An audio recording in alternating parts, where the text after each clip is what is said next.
Bom, pessoal, então, telinha inicial com os assuntos que serão discutidos aqui no vídeo de hoje, os temas do dia. 5 temas no total, 2 deles em vermelho, porque são os temas em destaque. Os temas em destaque são os assuntos que aparecem no título e na capinha do vídeo. E aqui embaixo um recado que é sempre importante. A minutagem permite que você selecione na linha do tempo o tema que quer assistir, de forma que vocês podem assistir ao vídeo inteiro ou apenas aqueles assuntos que forem do interesse de vocês. E sem mais delongas, a gente parte para o primeiro tema, que é o seguinte. Lá na parte superior da tela, dentro daquela caixinha preta, eu coloco o seguinte título: Passo perigoso da França e da Alemanha em relação à Rússia, ou passos perigosos da Europa continental em relação à Rússia. A gente continua discutindo aqui as decisões bastante arriscadas que os governos da Europa continental estão tomando quando se trata de aumentar a tensão em relação à Rússia. Alguns governos capitalizando mais sobre isso, outros governos e setores financeiros, lógico, capitalizando menos sobre isso, mas a verdade é que gradativamente cria-se na Europa uma situação muito desconfortável para boa parte da população. Várias pesquisas são feitas e uma parte considerável da Europa não é a favor do crescimento dessa tensão em relação à Rússia. A gente já viu pesquisas que apontam aí que para a população da Alemanha, por exemplo, a população da Itália, a Rússia não está nem entre as primeiras preocupações em termos de temores da população desses países. Isso é uma questão bastante complicada, por quê? Porque a gente vê os governos tomando decisões, o que não é nenhuma novidade, que contrariam os interesses da população. Não à toa a gente vê um desgaste dos governos dos mais variados países europeus. Inclusive não só dos governos, como do regime e dos regimes políticos em si. O Vladimir Putin disse, eu já comentei isso com vocês algumas vezes aqui, disse há algum tempo atrás, e já faz uma boa quantidade de tempo aí que ele falou isso, nesse mesmo contexto de crise aí na Europa, né? Que envolvia a questão da guerra na Ucrânia, pós-pandemia, o Putin falou que por causa das decisões que estão sendo tomadas por vários governos europeus que seguem uma agenda que não interessa à sua população, e essa é a agenda da OTAN, a Europa continental corre o risco de ver crescer dentro do seu cenário político forças extremistas que vão arrastar esses países para o pior. E tanto é que a gente tem visto justamente isso. Várias forças que crescem, que questionam o próprio regime político, e aí a gente vê crítica de alguns setores que não sabem exatamente o que fazer, porque essas forças crescem, mas governos que se apresentam como democráticos, que escutam a sociedade, humanitários, etc, etc, etc, tomando decisões que desagradam a sociedade. O caso da Alemanha é um caso bastante ilustrativo.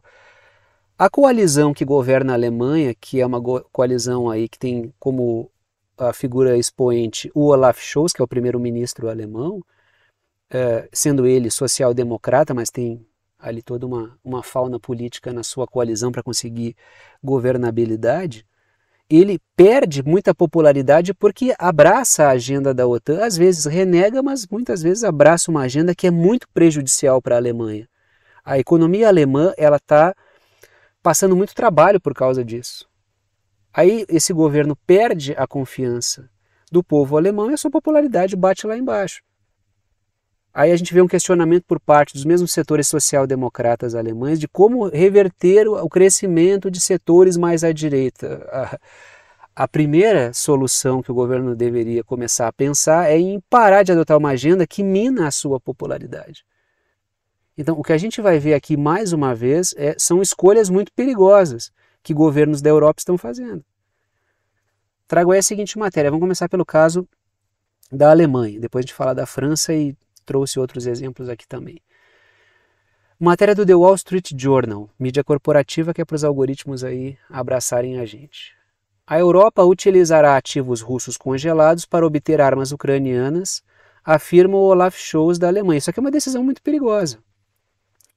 Vários setores, inclusive ligados ao próprio mundo econômico da bolha da OTAN, já disseram que esse sequestro de ativos, esse roubo da receita dos ativos russos e o seu envio para a Ucrânia vai minar a credibilidade dos mercados europeus. A Alemanha, que vinha fazendo alguma resistência em relação a isso, vinha promovendo alguma resistência, agora já parece que vai aceitar, ou pelo menos dar esses sinais, que são sinais muito contraditórios. Isso gera um pânico, porque qual é a força econômica que vai querer colocar o dinheiro em um mercado no qual ativos são congelados e as suas receitas sequestradas e enviadas, inclusive, para o seu principal adversário no momento? Porque a gente está falando aqui de ativos russos congelados e as receitas desses ativos russos congelados enviadas, essas receitas enviadas para a Ucrânia, que hoje está numa guerra contra a Rússia junto com a OTAN, é verdade. Isso mina a credibilidade. Mas a Alemanha, o líder político alemão, tomou essa decisão. Aí depois há um questionamento por parte de setores social-democratas alemães de por que a popularidade da social-democracia cai tanto. Por que será? Continuamos aí. A matéria continua. A mudança de posição de Berlim sobre o uso de lucros inesperados aumenta a chance de que 300 bilhões, o equivalente a 300 bilhões de dólares mantidos no Ocidente, ajudem Kiev, tá? Ajudem o governo ucraniano. Aí eu pintei alguns países dos quais eu vou falar aqui, dentre eles está a Alemanha em laranja, a Alemanha em verde e a França em laranja, né, que é quem aparece no título aí. Letrinhas vermelhas. Trago 2 pontos, começo pelas letrinhas vermelhas. A Rússia está ali pintada em amarelo listrado ali, né? O Macron, o Macron, líder político francês, presidente francês, o Olaf Scholz, primeiro-ministro alemão, e o Donald Tusk, que é o primeiro-ministro polonês, fizeram falas conjuntas dias atrás.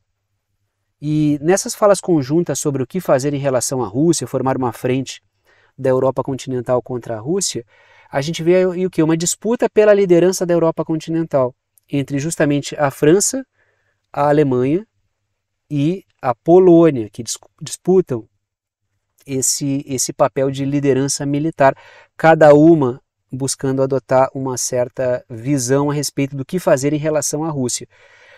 O que se percebe aí é o quê? Tanto a OTAN, tanto a Polônia quanto a Alemanha, elas visam um posicionamento que traz mais a OTAN para dentro do cenário, mais a presença dos Estados Unidos para dentro do cenário da Europa continental, para conseguir enfraquecer um pouco da presença política e militar da França.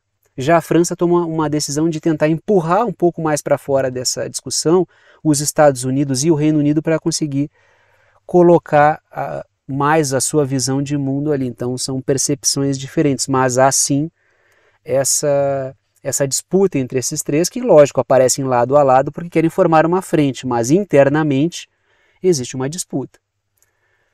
Letrinhas azuis. A Alemanha está cedendo nos ativos russos para compensar o não envio de mísseis?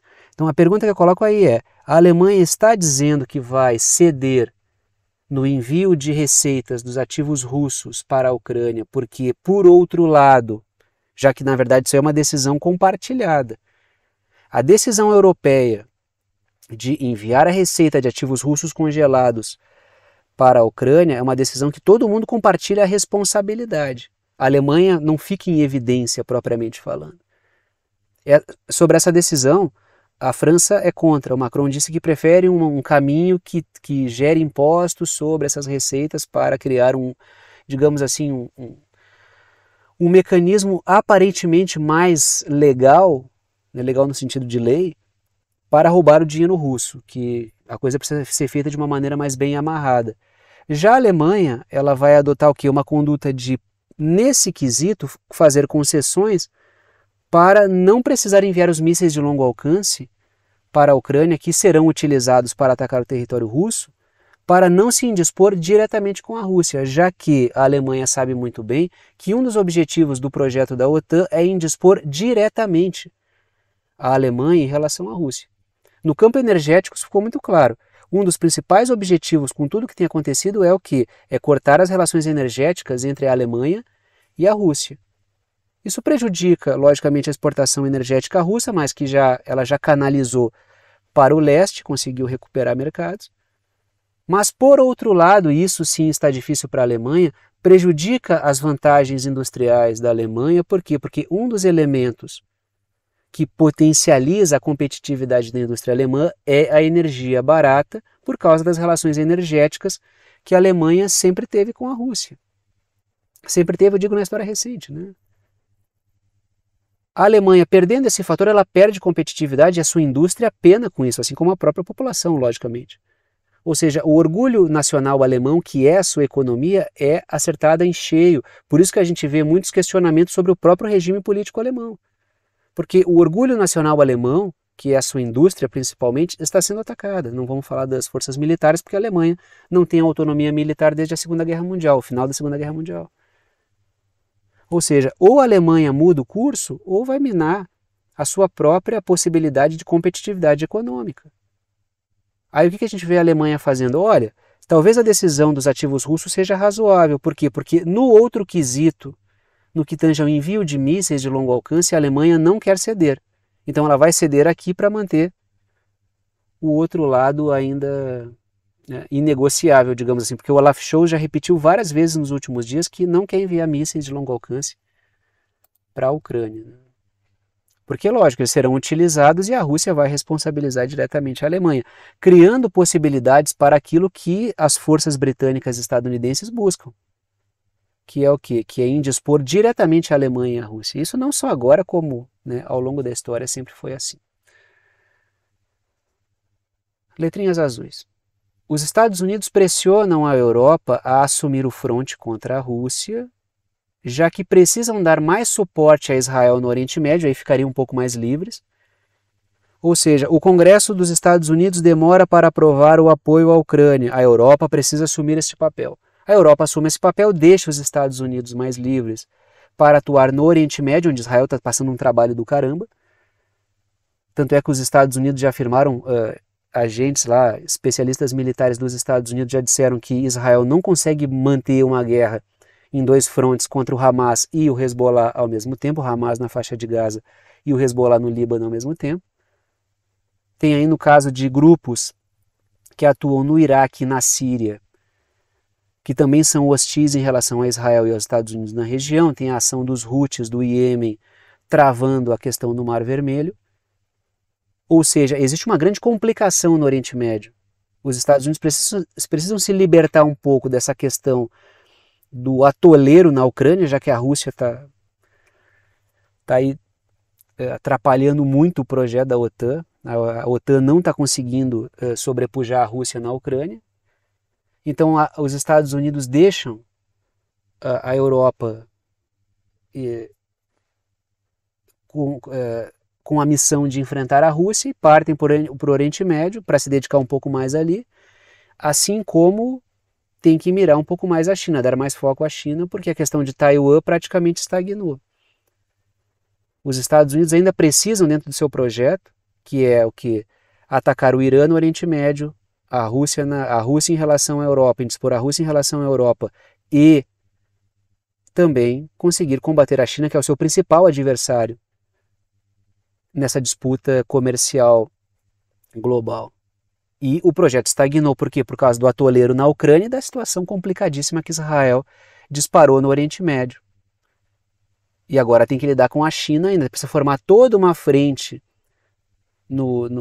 entre os vizinhos chineses para conseguir atrapalhar a vida da China. Isso ficou um pouco no segundo plano por causa dos outros problemas maiores que apareceram. Por isso que essa coisa de empurrar a Rússia para a Europa se desvencilha disso e tenta lidar com outros frontes. Mas aí quando vai tentar lidar com outro fronte, Israel arranja um problema do tamanho do mundo no Oriente Médio e ainda precisa lidar com a China, que é uma questão que ficou até em terceiro plano. Letrinhas vermelhas. O envio de dinheiro roubado para a Ucrânia, repito, minará a credibilidade dos mercados europeus. Isso aí eu vou repetir sempre que eu falar desse assunto. Porque quando acontecer, vai vir toda a mídia corporativa, decisão importante para a Ucrânia vencer a Rússia, o que não vai acontecer também. Porque tu vai mandar esse dinheiro precisa ser convertido em armamento. E a logística da OTAN está comprometida, ela não consegue abastecer com velocidade a Ucrânia. Hoje eu vou trazer mais algumas notícias sobre isso, entendeu? Só que num segundo momento, o reflexo direto disso vai ser o quê? A credibilidade dos mercados europeus completamente minada. Aí a mídia vai falar, olha, uma crise na Europa, crise de credibilidade dos mercados europeus, porque será? Então tem que deixar claro um resultado direto.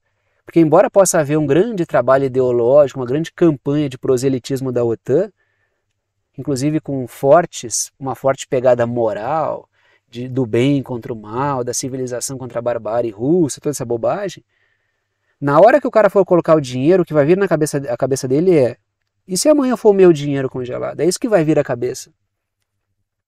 A ideologia não vai encher minha barriga, entendeu? Nem meus bolsos, né? Esses caras têm a barriga mais do que cheia, né? Vamos ver, né? O FMI colocou há muito tempo, quando os Estados Unidos começaram a passar da conta nessa coisa de bloquear reservas e começou a abusar do dólar como arma econômica mais do que o normal,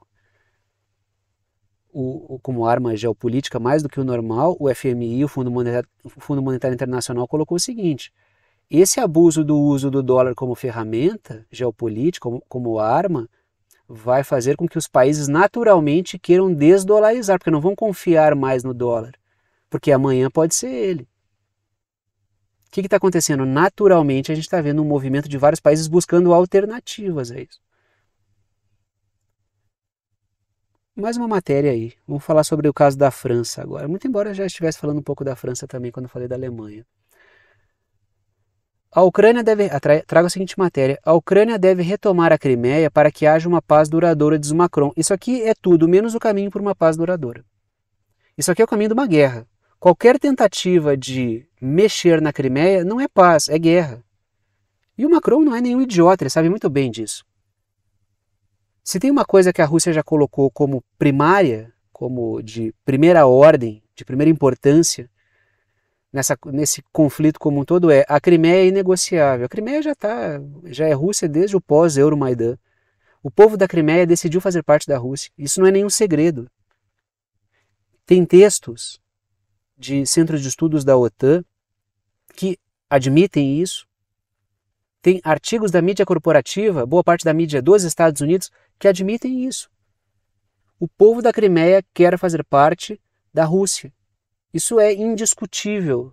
É preciso ser muito lunático para discutir isso aqui, já que a própria OTAN não questiona isso. Depois do advento do Euromaidan, quando forças extremamente obscuras subiram ao poder na Ucrânia e começaram a atacar a população etnicamente russa, muita gente não quis mais fazer parte da Ucrânia. A Crimeia saltou na frente, mas aí teve todos os episódios que vieram no Donbás, até o desligamento do Donbás da Ucrânia, a questão de Kherson, Zaporígia, e continuando, né? Então, se tem algo que vai piorar o quadro, é isso que o Macron falou, não tem nada de paz duradoura aí. Letrinhas verdes. O Macron segue com a narrativa hostil para abrir portas com setores anti-Rússia na Europa. Ele segue dobrando essa aposta de nós vamos intervir aí nessa guerra, porque existem forças hostis à Rússia na Europa e ele está abrindo portas. Aí ele consegue se aproximar da Armênia para fechar acordos de defesa, consegue se aproximar da Moldávia, consegue abrir portas, vai lá conversar com a liderança da República Tcheca, todos os governos dos países do Báltico que estão tremendo de medo de uma guerra, porque vão ser os primeiros a tomarem ali um ataque russo, e são altamente vulneráveis, vão pagar por isso, também ficam mais contentes, porque tem uma força na OTAN que está se prontificando a defender de verdade os países europeus, já que sabe-se muito bem que toda essa demora do Congresso dos Estados Unidos para aprovar mais apoio está gerando uma alta crítica nos países do Báltico. Então, os países banhados ali pelo Báltico, todo aquele entorno ali, que tem setores que nutrem uma hostilidade maior em relação ao governo russo, todos estão criticando muito os Estados Unidos pela demora de aprovação do apoio à Ucrânia. Os Estados Unidos perdem o status de liderança por causa disso, da OTAN, porque não oferecem soluções. Agora, o Macron no gogó, ele está sustentando bem. A questão é se ele vai sustentar na prática isso que ele está falando também. O Macron vai bancar isso na realidade ou ele vai ficar fazendo propaganda para abrir porta para a indústria bélica até o final? Continuamos, letrinhas azuis. Analistas da OTAN discordam da possibilidade da Ucrânia retomar territórios que optaram por fazer parte do território russo. Sobretudo a Crimeia. A Crimeia esquece. A Crimeia esquece, ela é inegociável. A Rússia já disse que a Crimeia é inegociável. A região do Donbás, depois de tudo que aconteceu, é muito difícil voltar para a Ucrânia. Tem uma história, um histórico ali de assassinatos, de massacres, de ataques, de opressão contra a população do Donbás, que torna muito difícil a Ucrânia voltar a fazer parte a região do Donbás, Lugansk e Donetsk, voltar a fazer parte da Ucrânia. E Zaporizhzhia e Kherson formam um corredor importante por terra entre o Donbás e a Crimeia. É muito difícil voltar. Várias forças da OTAN, inclusive o falecido Kissinger, que era um arquivo vivo, né? Agora é um arquivo morto, né? O cara tinha uma história de atuação aí no mundo das relações internacionais. Em algum momento, mas depois ele recuou, até pela crítica que isso gerou, ele falou que tem que entregar alguns territórios para a Rússia para poder sentar para conversar. Porque tem coisa que não vai voltar mesmo. Letrinhas vermelhas. O Macron cogita antecipar movimentos da Rússia em Odessa, que seria o quê? Uma forma da Rússia conseguir blindar também a região da Transnistria, que é uma região autônoma dentro da Moldávia, que é uma outra situação. E ele fechou um acordo de defesa com a Moldávia também, ou seja, o Macron está lançando alguns movimentos que visam abrir portas para a indústria bélica francesa. Só que aí que está a questão. Esses movimentos do Macron estão indo até o limite das linhas vermelhas com a Rússia. Tem que ver se o Macron está pronto para bancar se ele cruzar a linha vermelha. Porque aí ele entra num confronto com a Rússia. Que é o que a população francesa já disse, deixou muito claro que não quer. Setores de oposição na França estão extremamente assustados com tudo isso que o Macron está fazendo. Ele está capitalizando politicamente sobre isso, se apresentando como uma liderança na Europa continental perante setores anti-Rússia. Está abrindo portas para a sua indústria bélica, sim, isso repercutiu muito bem e conseguiu abrir portas para ele fechar acordos de defesa, mas tem que combinar com os russos, né? Senão não adianta. Até onde que os russos vão deixar o Macron fazer essa chacrinha que ele está fazendo aí? Se ele buscar qualquer movimento em Odessa, isso vai indispor diretamente a França e a Rússia dentro do território ucraniano. Continuamos aí. Eu já falei sobre a situação da Moldávia, só estou repassando aqui porque faz parte dessa discussão, à luz dessas novas notícias aí. Continuamos na Europa. Trago a seguinte matéria. A Finlândia segue a França e levanta a possibilidade de enviar tropas para a Ucrânia, diz um relatório. Aí essa matéria ela passa a impressão contrária do que realmente foi dito pela Finlândia. Porque assim, o governo finlandês disse que bom, isso aí concordamos com o Macron, tudo tem que estar sobre a mesa mesmo. Mas agora a gente não vai fazer isso. A gente não quer isso agora. Talvez daqui a alguns anos, num projeto de longo prazo, estruturado, a gente pense nisso. Mas, letrinhas verdes, mas ressaltou que no momento não fará isso. A Finlândia está chegando na OTAN agora, ela e a Suécia. Precisa fazer alguns acenos mais calorosos, precisa parecer mais corajosa, mais peituda. Até porque, né, vamos voltar aqui, né? Finlândia está pintada de rosa ali. Aquele outro território pintado de amarelo queimado ali, sei lá, marrom, claro, ou amarelo queimado, que seja, né? Listrado ali é a Rússia, ou seja, existe uma senhora superfície de contato, uma fronteira de mais de 1.000 quilômetros ali de superfície de contato que agora é OTAN com a Rússia. Então a Finlândia agora é linha de frente da OTAN. Tanto é que o Putin frisou. Por que a Finlândia fez isso? A Finlândia tinha um status tranquilo, de neutralidade, inclusive em relação à Rússia, e ele próprio disse que não tínhamos nenhum problema, quase que ele falou, cara, a gente nem tinha militar lá, muito preocupado com a Finlândia, e agora a gente vai ter que mover tropas para lá. Por quê? Porque os caras se colocaram como linha de frente. Só que a Finlândia já disse, ela, né, agora não. Então foi apenas um pequeno aceno fantoche a OTAN. Letrinhas azuis, continuamos. Dias atrás, o Putin disse que está movendo tropas para a fronteira com a Finlândia, com quem admitiu que a Rússia não tinha atritos anteriores. Então, assim, a Finlândia, me parece que o caso da Ucrânia, ao invés de ser mais didático, a Ucrânia nem entrou na OTAN, né? Mas parece que se criou a partir do episódio da Ucrânia uma narrativa que foi vendida para dentro desses países, como Finlândia e Suécia, de que todo mundo que não entra na OTAN acaba sendo alvo de operações russas. O que produziu as operações russas na Ucrânia foi, além do projeto de expansão da OTAN para a Ucrânia, o que acabou sendo uma profecia autorrealizável, porque se a Ucrânia não entrar na OTAN, ela vai ser invadida pela Rússia. Aí foi justamente a provocação da OTAN, dizendo que ia puxar a Ucrânia para dentro da OTAN, que gerou, um dos motivos que gerou essas operações russas na Ucrânia. Por quê? Porque senão a OTAN ia estar na cara do gol ali. E sempre foi um ponto importante para a Rússia que a Ucrânia fosse território neutro. Isso além do que a Ucrânia estava fazendo com as populações etnicamente russas na região do Donbass. Só que essa propaganda foi vendida para a Suécia e para a Finlândia, de que países ali que estavam, certos países que não estão na OTAN são invadidos pela Rússia. Aí, né, a Suécia nem faz fronteira com a Rússia, né? Voltando aqui só para... A Suécia está ali do lado, né? Do lado da Finlândia ali, entre a Finlândia e a Noruega. A Suécia não faz fronteira com a Rússia. Mas a Finlândia também entrou. A Finlândia entrou, e daí a Noruega já aí a Suécia também já entrou no barco, foi junto. E isso não é muito bom, né? Ao meu ver, não é muito bom para a Finlândia, né? Putin comentou isso e agora ela é linha de frente. Continuamos nesse tema aí.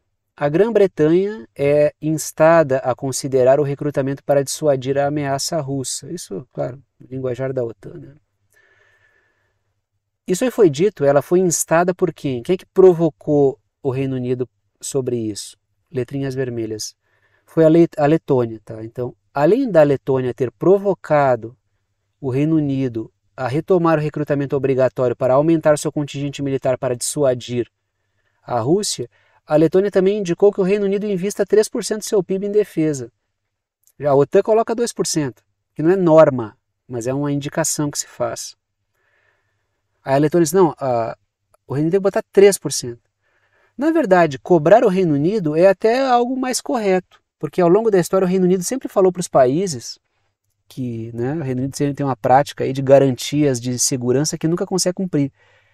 E aí fura na última hora, isso dá um enorme problema quando não leva para uma guerra mundial. Na Segunda Guerra Mundial teve o caso da Polônia, né? Pode pintar o Hitler, porque se o Hitler botar e engrossar com vocês, o Reino Unido vai para cima. Deu no que deu, né? Então, assim, os países do Báltico estão cobrando o Reino Unido, por quê? Porque também são cobrados. E lógico, letrinhas verdes. A OTAN expõe os países do Báltico ao provocar, ali é ao provocar, tá? Tirem aquele provocarem, é só provocar, que é a OTAN, tá concordando com a OTAN e não com os países do Báltico. Ao provocar um confronto com a Rússia, porque é uma posição vulnerável. Vamos voltar aqui, ó.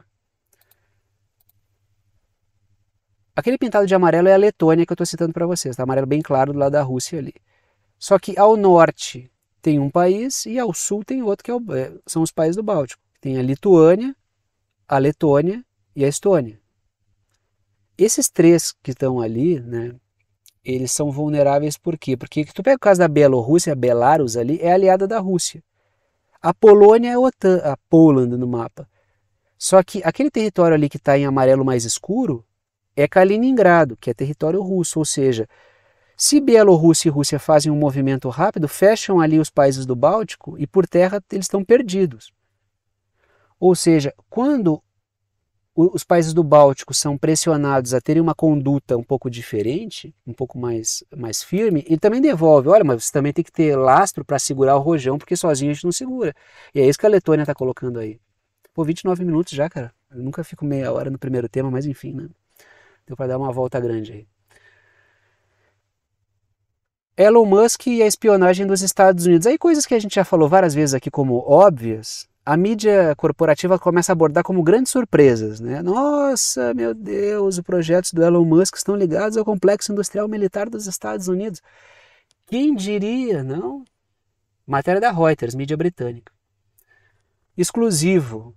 SpaceX, do Elon Musk, está construindo uma rede de satélites espiões para agências de inteligência dos Estados Unidos, dizem fontes.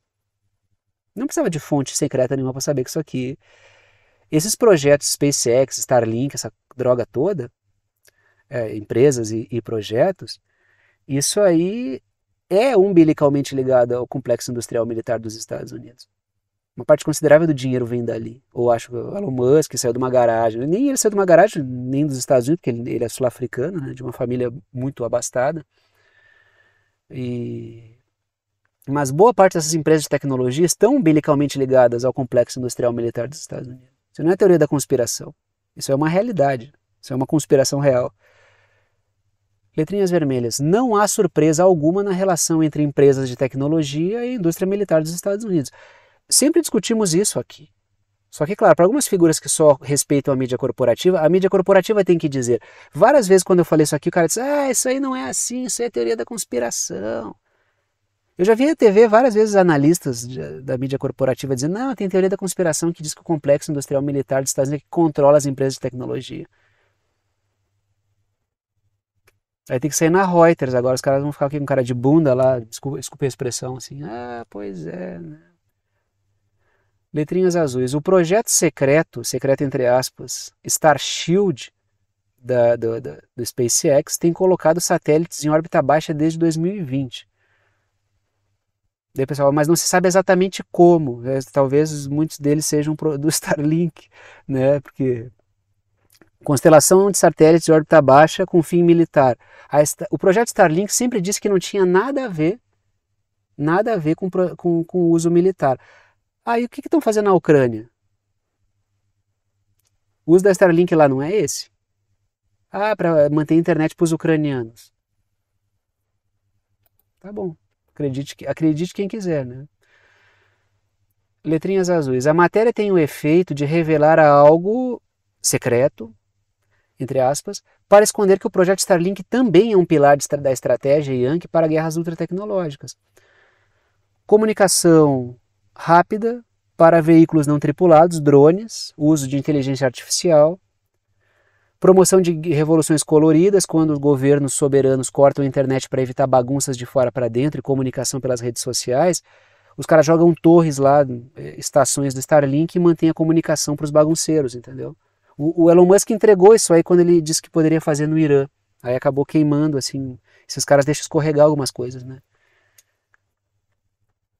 Continuamos, tá? Agora vamos falar já que estamos falando aí de condições técnicas, só vamos trazer esse caso da Ucrânia aqui, né? A Ucrânia quase ficou sem mísseis de defesa aérea, disse o Washington Post. Então, colapso militar ucraniano muito próximo, né?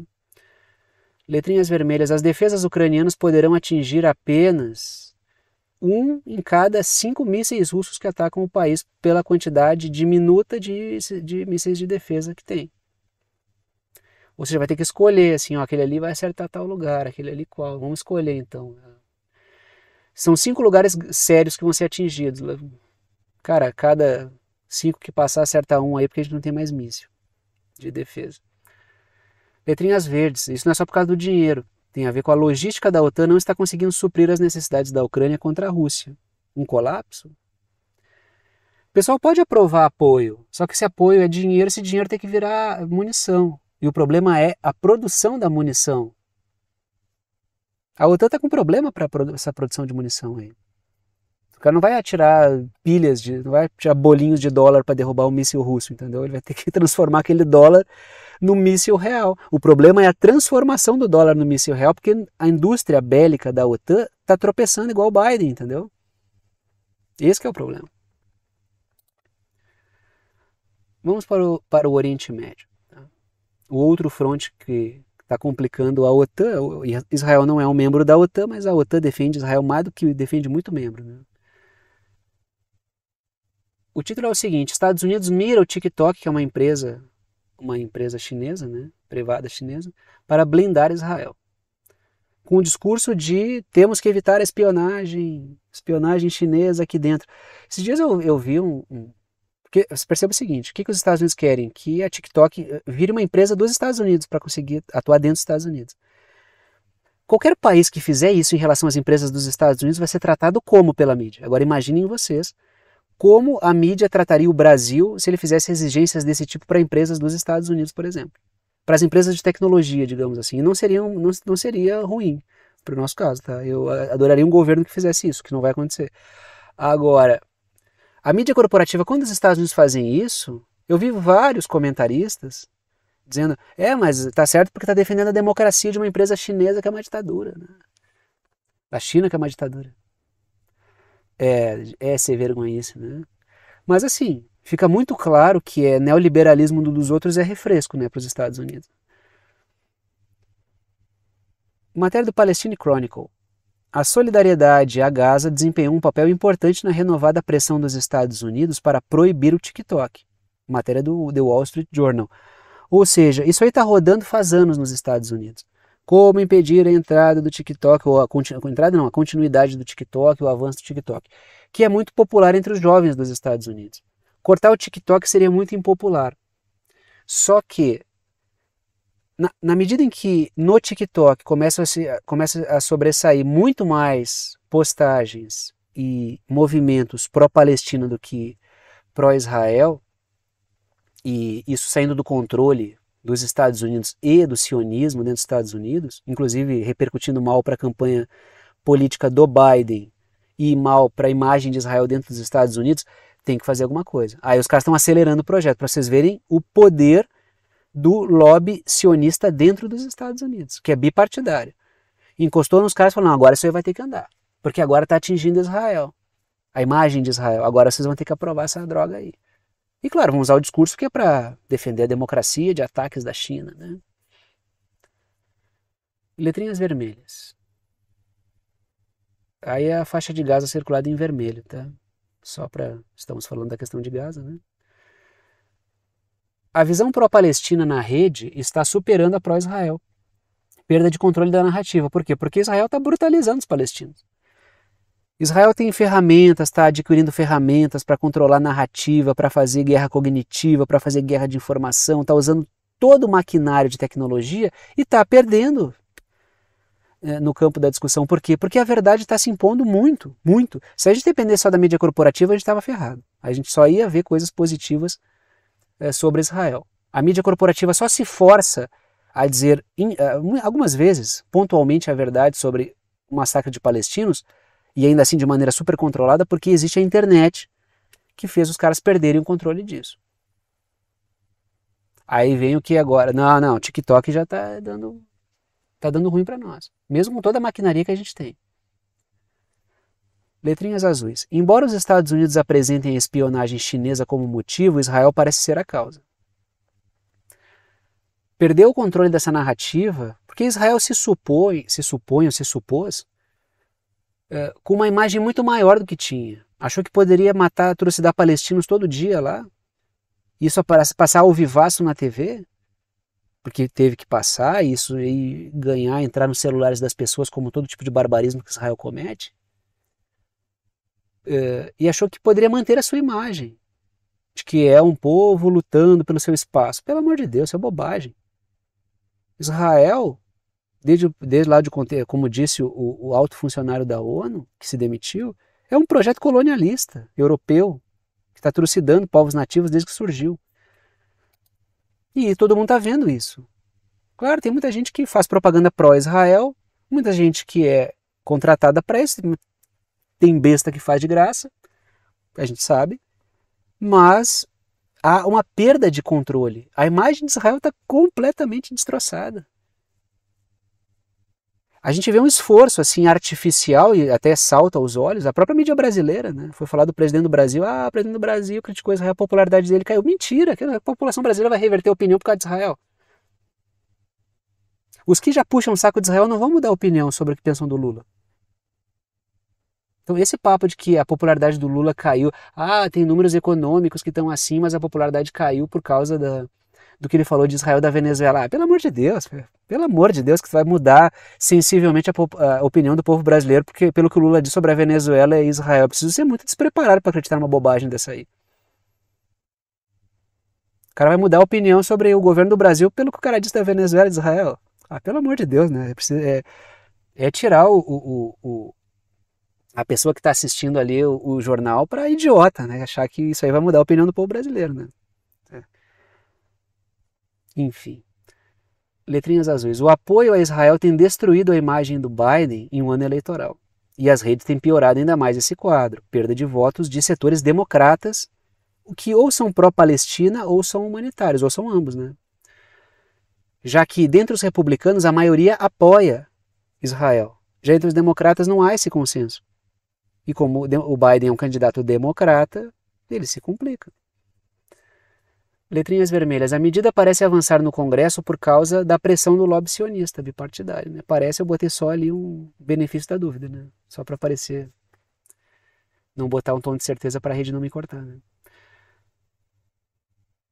Mais uma matéria, né? Sobre Israel. Israel aprova plano para atacar Rafah, em Gaza, mas mantém vivas negociações de trégua. A matéria continua.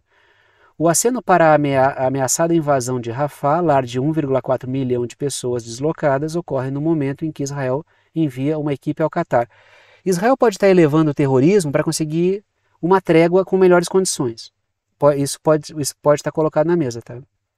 Pode ser que Israel fale, não, a gente vai atacar, e vai matar, e vai trucidar, e não sei o quê.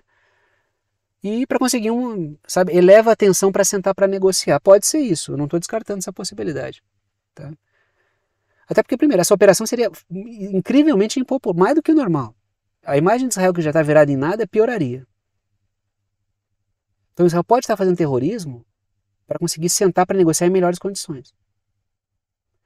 Letrinhas verdes. Israel já falou sobre criar ilhas humanitárias, entre aspas, né? Que na verdade são guetos, para colocar palestinos antes de atacar Rafah. Ou seja, tira o pessoal de lá, tira num gueto qualquer, uma redoma, e depois vai lá e ataca Rafah.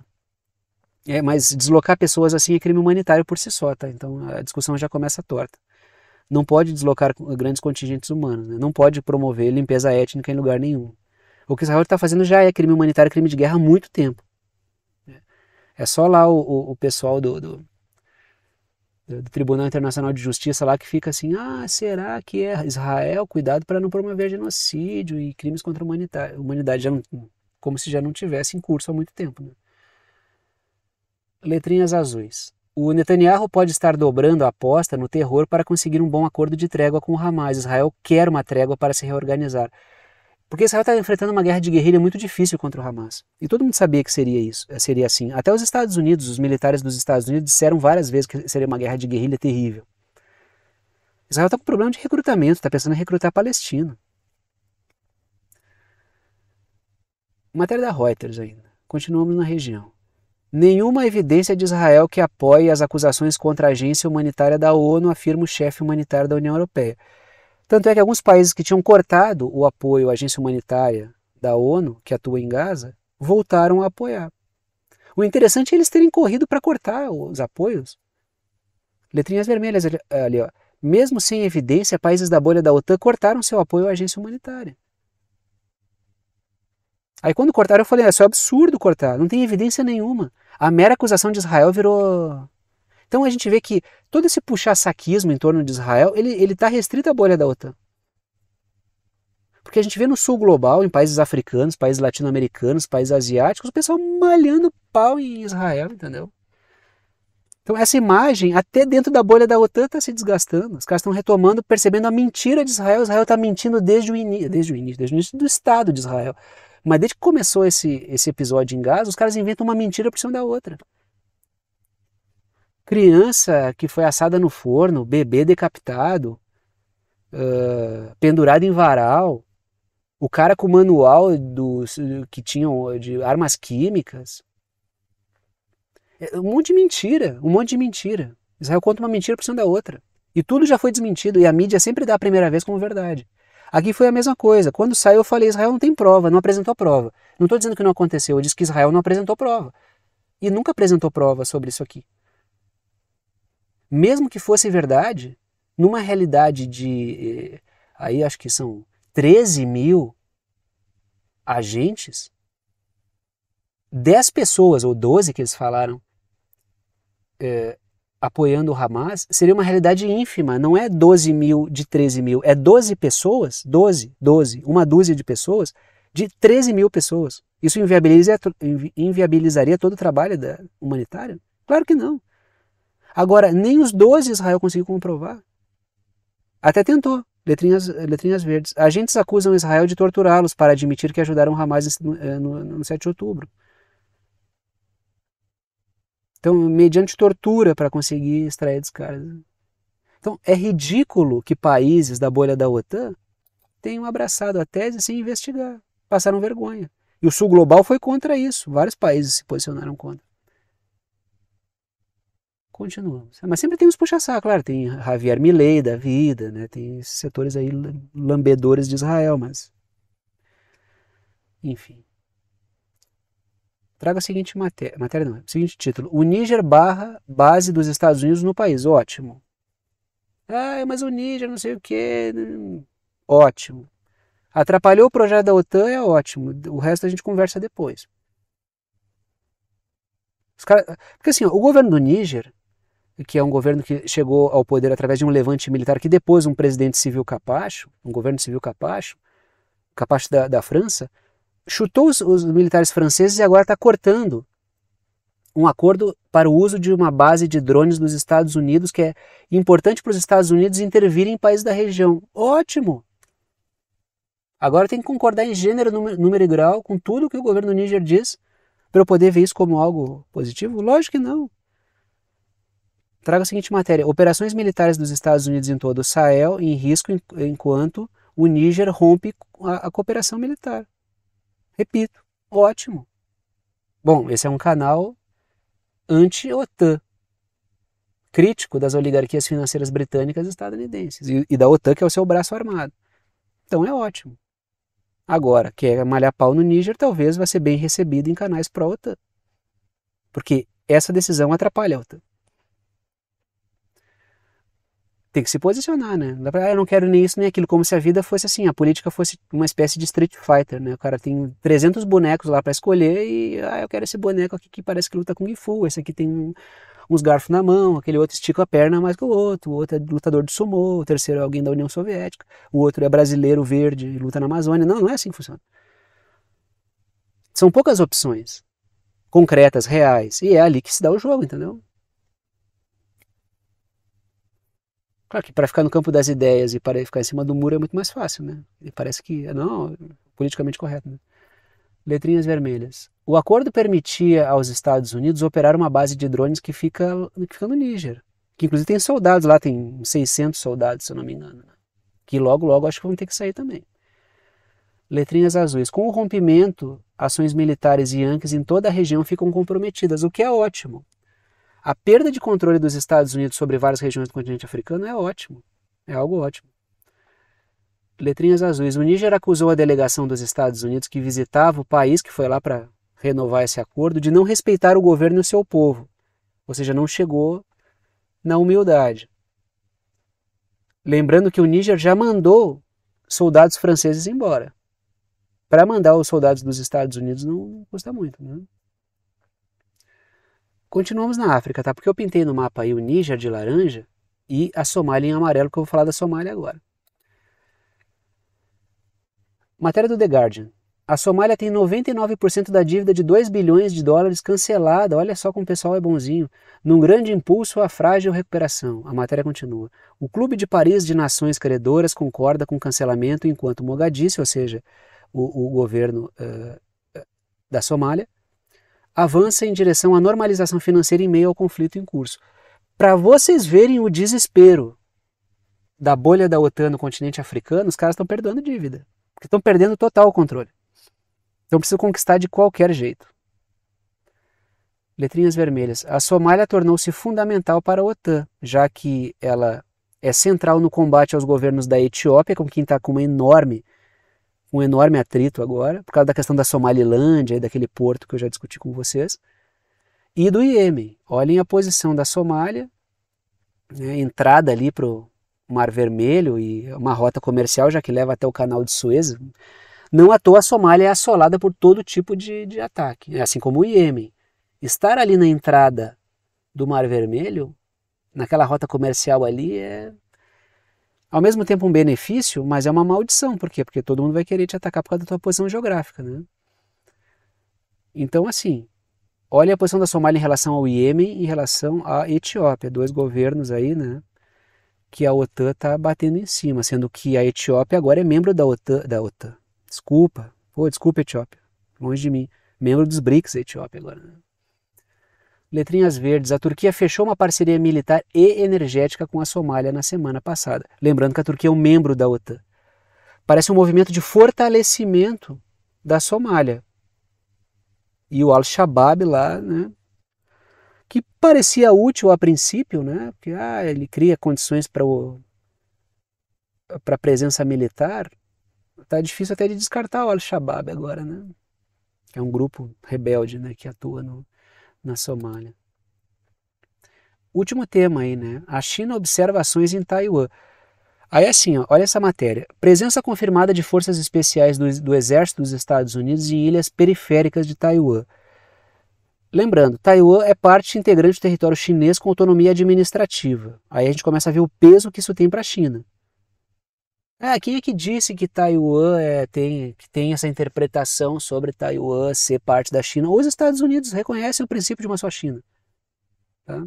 Só para a gente começar aqui a conversa. Porque tem cara que puxa saco da OTAN e não conhece os próprios acordos que os seus ídolos assinam. Né? Os Estados Unidos reconhecem Taiwan como parte integrante do território chinês, com autonomia administrativa. Aí pinta uma ambiguidade estratégica, mas que reconhecem. Aí tem essas ilhas Kinmen aí. Olhem onde ela fica. Essas ilhas estão ali aquele marcador está um pouco fora, mas aquela ilha está bem pertinho. A ilha mais perto ali, coloca o marcador ali em cima. Aquela parte continental ali, ela já é China propriamente dita, assim, China continental, não é a China insular como que envolve Taiwan. E esse território ali dessas ilhas, ele é administrado pelo governo de Taiwan e é justamente ali que tem forças especiais dos Estados Unidos. Ou seja, fora o fato de ter força especial dos Estados Unidos administrando militarmente, aconselhando, entre aspas, forças de Taiwan, que é China, isso já é uma baita uma provocação. Olhem a distância, isso aí dá menos 5 quilômetros da China continental. Letrinhas vermelhas, as ilhas Kinmen ficam a poucos quilômetros da porção continental da China. Isso é uma baita uma provocação. A China nunca vai responder de maneira óbvia como o valentão da sala que tem que demonstrar que é fortão, entendeu? Ela vai... Lembra do caso da líder do Congresso dos Estados Unidos, que foi a Nancy Pelosi? Todo mundo, a China arregou. Tem um monte de cara que se disfarça de anti-OTAN, mas que detesta a China também, né? É um monte de neocon que alguns estão perdidos e outros estão querendo capturar desavisado. Às vezes eu vejo algum... esse cara aqui é anti-OTAN. Não, ele não é anti-OTAN. O cara é um neocon perdido, mas logo logo ele vai mostrar a cara dele. Aí assim, vários disseram, porque a China arregou, porque a China não sei o quê. Disseram até que a China prometeu, quando nunca tinha prometido derrubar o avião da Nancy Pelosi. Mentira, que eu vi várias dessas mentiras sendo contadas aí, né? Aí a China foi lá e tal, contornou todo mundo e ganhou uma baita credibilidade até de setores financeiros dos Estados Unidos, porque não balançou a canoa e não gerou crise. Respondeu com presença militar, que deixou todo mundo meio assustado, assim, porque foi muito calma a resposta, e agiu como adulto na sala. A China não vai responder de maneira óbvia. Ela vai fazer algo aí, mas não vai ser como os Estados Unidos esperam. Se fizer, ela é reativa. O reativo é fácil de controlar. Letrinhas azuis. Militares yankees assumiram posições permanentes como conselheiros em Taiwan. Os caras estão mandando no exército de Taiwan. Tá? Já dá para... Se não ficou muito claro ali, eu arredondo agora. Letrinhas azuis. Taiwan alega que os militares yankees estão lá legalmente dando treinamento para o exército de Taiwan, para o uso de drones militares. Então tá. Não acredito muito, mas, enfim. E aí está o líder norte-coreano, última notícia do dia, já que estamos na região, o líder norte-coreano ostenta o poder de ataque do novo tanque de guerra. Esse aí, O Kim Jong-un tá assim, ó, eu sei que em algum momento a coisa vai ficar feia, então eu já vou estar armado até os dentes, que é a diplomacia do canhão na cintura. E se não for essa, ele não permanece no poder. Ele está coberto de razão. Tá? Tanto é que assim, a Coreia do Norte, os caras fazem exercício, provocam, ela tira 2 mísseis lá, faz 2 testes de mísseis, já todos os japoneses já correm para um abrigo nuclear e ficam tremendo de medo. Por quê? Porque para manter um governo tão anti-Estados Unidos, só com muita arma, só com arma na cintura mesmo. Se não tivesse, já teria caído. Já teria sido derrubado. Letrinhas vermelhas. A Coreia do Norte tem apostado em tecnologia militar para dissuadir Estados Unidos, Coreia do Sul e Japão. E tá certo, se não for isso aí, tá atrás, entendeu? Para ter soberania tem que se armar até os dentes. Tem que se armar. Tem essa, vou mandar na base do diálogo. Sem força de arma, não segura nada. Ah, cresci economicamente muito e agora vai se defender a tua riqueza como? Vai defender como? Olha o caso da Alemanha. Potência industrial, os caras pintam e bordam lá na Alemanha. Letrinhas verdes. A Coreia do Norte tem desenvolvido armamento nuclear e aposta em satélites espiões. Guerras ultratecnológicas estão em discussão? Vão meter satélite. A questão é também ter armamento nuclear, porque, mas já foi o tempo do armamento nuclear, botava medo. É? Então tá. Os Estados Unidos fizeram alguma coisa contra a Coreia do Norte? Até hoje? Olha o tamanho do país. Se não tivesse esse poder de fogo, você já acha que já não teria caído aquele governo lá? Então tá. Chegamos no momento final do vídeo, tá? Momento de passar o chapéu, pedir o apoio financeiro para aqueles que gostam, querem e podem apoiar o canal. Sempre comento que sem o apoio de vocês, esse trabalho seria inviável. Apenas os anúncios, propagandas que aparecem durante o vídeo não garantem a existência do canal. Apenas essas propagandas que aparecem aí, que vocês dizem que às vezes é muita, mas eu acredito que seja porque o índice de retenção de pessoas no vídeo, a quantidade de vídeo assistido é alta. Aí os caras colocam várias propagandas. Quero crer que seja isso, vou analisar tecnicamente. Mas apenas essas propagandas aí, elas não garantem a existência. Se eu dependesse apenas da receita dessas propagandas, ficaria difícil manter esse trabalho com o nível de dedicação que ele exige. O que garante efetivamente a continuidade do canal é o apoio dado por alguns de vocês, apoio pelo qual sou imensamente grato, pela confiança no trabalho. Estão aí 3 formas de apoio, as 3 não estão em ordem de importância, estão em ordem aleatória, todas as 3 são bem-vindas. Em cada uma delas, escolham uma forma. Quero ajudar de 2 formas. Posso, Thiago? Pô, claro, fico mais grato ainda, mas eu coloco 3 para que vocês escolham aquela que for mais prática. E sempre apoiem com o valor que vocês quiserem. Em cada uma delas, vocês escolhem o valor. É uma ajuda solidária, ajuda quem pode, ajuda quem quer e ajuda com quanto quiser. Primeira forma de apoio é por boleto bancário ou cartão de crédito pela plataforma Apoia-se, que é uma plataforma de apoio financeiro. Está aí o endereço, o link, o site do Apoia-se. Segunda forma de apoio é pelo Pix. Está aí a chave Pix, que é uma chave de e-mail. Tem gente que usa o número do celular como chave Pix, o número do CNPJ como chave Pix, o número do CPF como chave Pix. Eu uso um e-mail. Se vocês digitarem, escreverem lá na chave Pix, pixverdadeconcreta@gmail.com, vai aparecer o meu nome, que é Thiago, e vocês podem fazer a doação no valor que vocês quiserem. Terceira forma de apoio é pelo botão Seja Membro, que fica embaixo do vídeo, ajuda aqui pelo YouTube. Tem várias faixas de valor, vocês escolhem aquela que for melhor para vocês. Repito, as 3 formas são bem-vindas. E repito também, agradeço aos que apoiam pela confiança no trabalho. Vou parando por aqui e tchau para vocês.